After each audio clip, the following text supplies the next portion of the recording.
যাওসার দিয়া বাইরে আইছে আর জামাইয়ের খোঁজে তা পায় না দেখে আমি বিশ্রাইতে আছি। আমি গেছি ডিউটিতে না ইয়া এরপরে আমি এত খোঁজা খুঁজতে আছি, কোনো জায়গায় আমি পাইতে আছি না। এরপর আর হাজবেন্ড 4-5টা বিয়ে করছে, ওরে তুইও বিয়ে করছে। এখন কেউ আরে কি মানুষে গোপন করে রাখছে না কেউ নিয়ে বেশ চালাইছে, আমরা কোনো খোঁজই পাই না।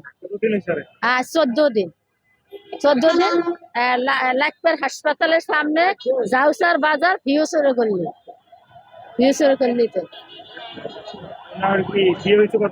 আর বিয়ে হয়েছে আমার 7 বছর, একটা মেয়ে আছে।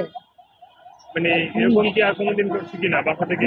মানে না বাসা দেওয়া যায় না, খালি জাউসারের মধ্যে আসলে কোনো দিকে যায় না। কি আর হাজবেন্ড জ্বালাইতে দেখে আমার কাছে আসলে আমার কাছে কইছে যে না মা আমি আমার কাছে রাখেন, লাগলে আমি ভাড়া দেব। তা আমার কাছে আর ভাড়া দেয় না, আমি খাওয়াইতাম, আমি সবকিছু করতাম। অথচ আর হাজবেন্ড কইতো না যে আমার বউ ঘরে নিয়ে আমি ভালো মতো হেফাজত মতো রাই আর হেফাজত মতন দেই। বাচ্চা কত জন? বাচ্চার বয়স হয়েছে 6 বছর। মেয়ে কোন টাইমে গেছে? কোন টাইম যাইতে গেছে? গেছে দুপুরিয়া খেলা 1টার দিকে। ছবিটা একটু সামনে আন। হ্যাঁ 1টার দিকে। দর্শক এই ছবিটি যাকে দেখছেন যে তিনি নাকি 14 দিন ধরে হারিয়ে গিয়েছে। তো তাকে নাম পাওয়া যাচ্ছে খুশি, না।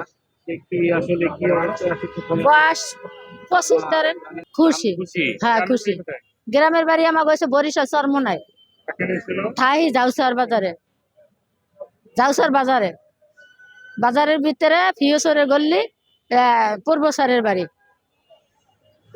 আপনার কোনো মোবাইল নাম্বার আছে? হ্যাঁ আমার মোবাইল আছে। হ্যাঁ বলেন আপনার মোবাইল নাম্বার। নাম্বারটা আমি বলতে পারব না, কেউ বলা লাগবে। ওনার মোবাইল নাম্বারটি